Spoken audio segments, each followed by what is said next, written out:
ዓላማው ብትነግሩኝ ቤተሰብ ኢትዮጵያን አንድ አረጋታለሁ የሚል ስራም ጀምሯል። የወደፊቱ አፄ ቴዎድሮስ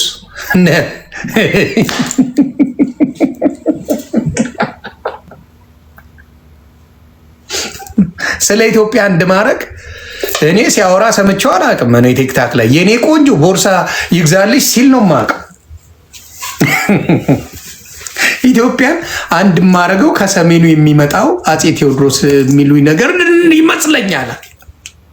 አንድ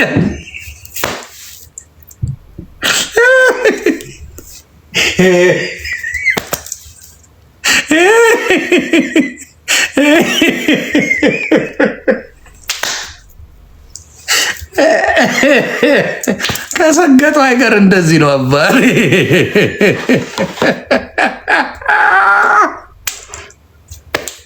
እንዴት እየር ሰግጥ ደድፍ ፈምስ በማለት ነው አንድ የምታረጋት አይደል ኢትዮጵያ።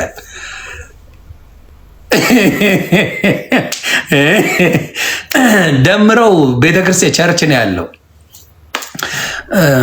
ነው ያለው ለዛ ነው። እና የኛ ሰው ማስተዋል ቢኖረው ደስ ይለኛል። ፍምስና ይኑር አልቃወምም። አውል ነቨር የሆነ ሰው በሆነ ነገር ቢፈምስ ተቃውሞ የለኝም፣ ግን ማስተዋል ይጨመርበት። ደሶላም ሳይ ካስተዋላችሁ ነገሮች በኋላ አይቆጫችሁ። ይህን ነበር እንዴ ስከተለው የነበረው የምትሉት ነገር አይመጣም። ያንን ነው ምለው። ሌላስ? አዎ ሰግጥማ እንዴ ሰግጥ አይባልም እንዴ? ስድብ እኮ ነው። ምንድነው? ቀዩን ልብሱን ጭራሽ ለጭራ አውጣው ማ ኤሚ ባለ ወር አበባው ጆሲ ወር አበባ ጨረታ አወጣው። እውነት ነው።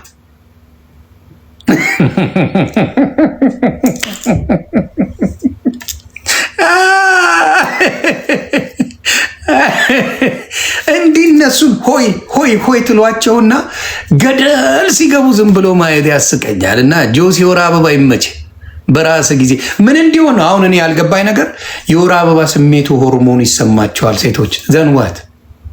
ከዛስ ምን ያደርግል? እና ህመሙ ተሰምቶኝ ነው ተሰማ የወር አበባ ተሰማ አያንተ እንደው እኮ ወይ ለሴት አዛኝ። ለምን እንዳያችሁት አዶናይ የኔ ቆንጆ እያለ ሰርቷልና አዶናይ ያንን ሲሰራ ይሄ ደግሞ እስቲ በፔሬዳቸው ልምጣል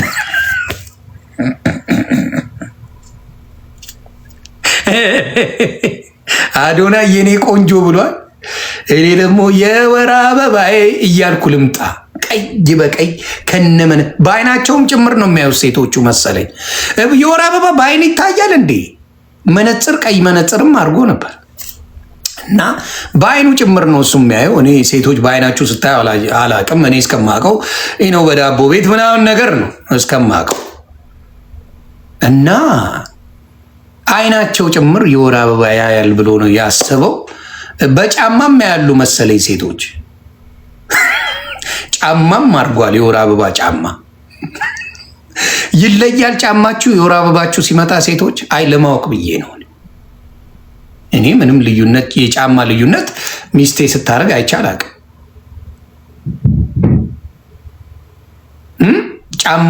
ጫማችሁ ይቀየራል የወር አበባ ስታደርጉ። አይ ለማወቅ ነው ለማወቅ ነው። እኛ ማናውቀው ነገር ካለ ብዬ ነው። እና ጫማውስ ጨረታ ቀርቧል።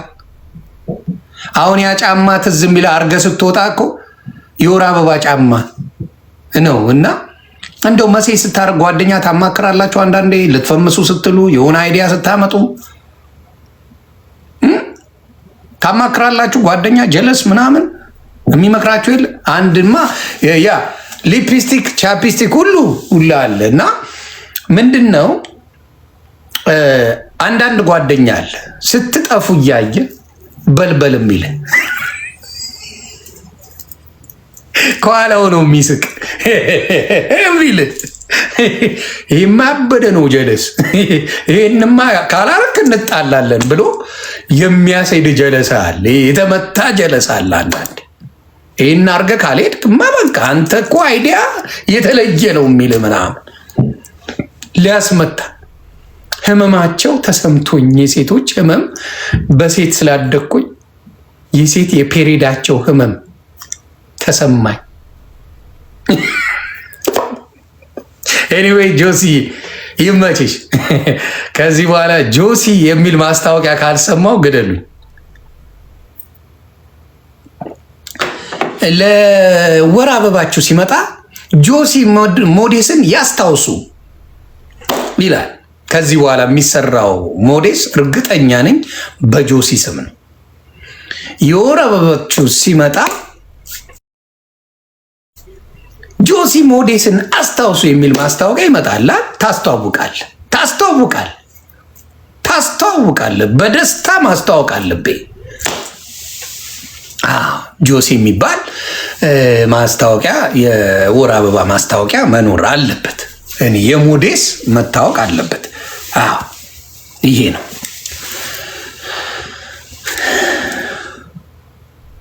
እሺ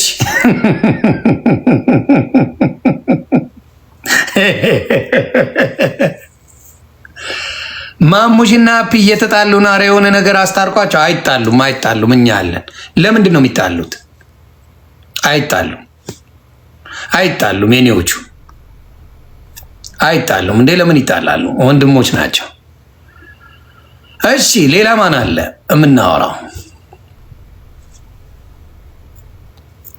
ሌላ ሀሳብ አላቸው?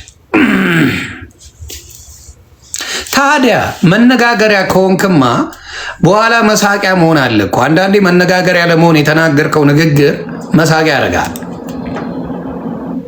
እኔ አሁን ለምሳሌ እግዚአብሔር ምስክሬ ልብስን ብራንዱን አይቼ የገዛውበት አንድ ቀን የለም። እንዲሁ ሌላው ቢሆን ለአንድ ልብስ መሆን አያቅተኝም ማለት በአናቱ ይተከል ብራንድ። ራስ ብራንድ ነኝ ብለህ ማሰብ አለብህ። እኔ ለማናችሁም የምነግረው ይህን ነው። ብራንድነት የራሳችሁ ይሁን። you are the brand። በአንተ ላይ ማስታወቂያ የሚሰራ ነገር የለም። you are the brand። ለዛ ነው ገባ።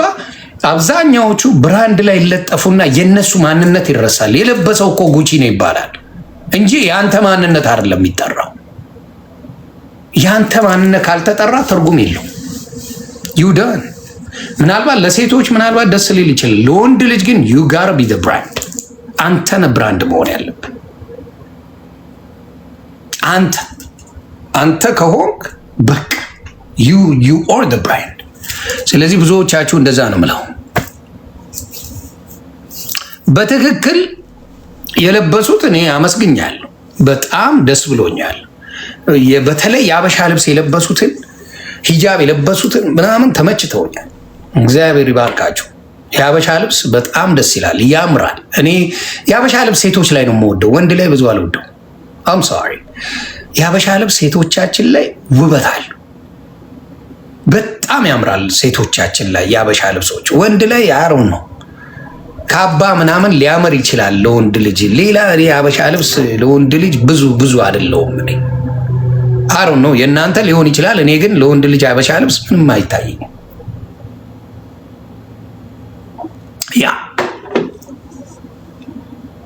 ያንን ነው ምለው።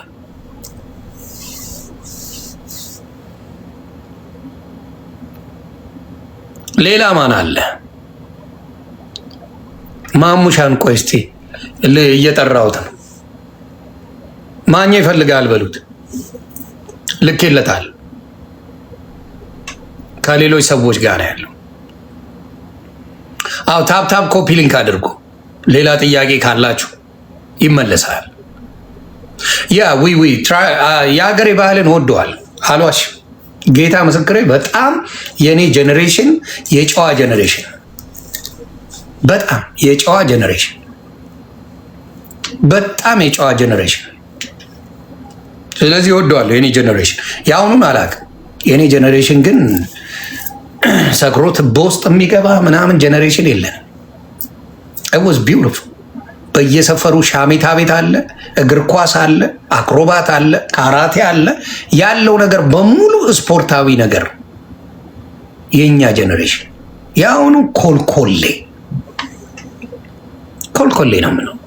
ትምህርት በደንብ አለ። በተለይ ላይብረሪ ነበር። ጥቁር አንበሳ ላይብረሪ ይሄዳለ። የኔ ጀኔሬሽን ጥቁር አንበሳ ላይብረሪ እዛ እንሄድ ነበር። በጣም ብዙ አይነት መጽሐፎች ነበሩ። እዛ ነበር የምንውለው።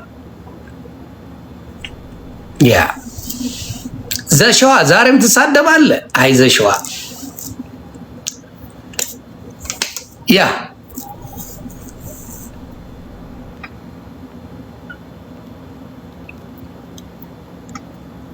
ሌላስ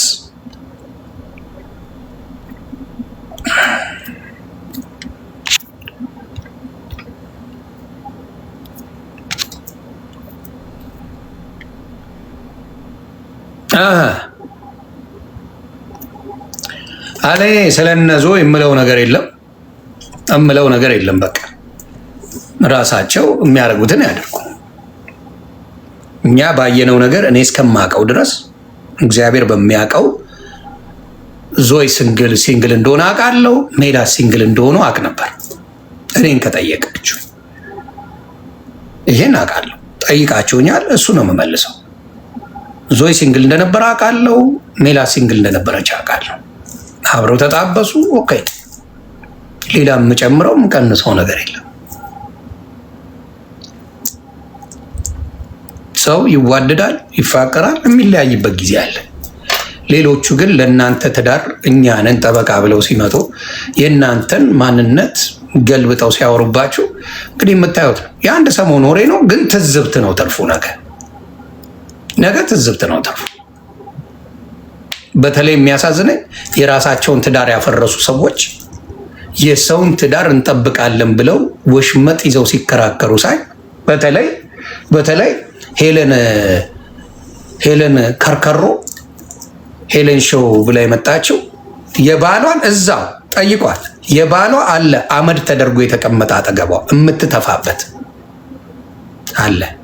የራሷን ባል እየተፋችበት የሞተ አመዱ እንኳን ቤት አስቀምጣ የምትተፋበት ያንን የምታረግ ሴት ሌላ ወንዶችን ስትናገር ምንድን ያለባት? ወንዶች ላይ በጣም ችግር አለባት።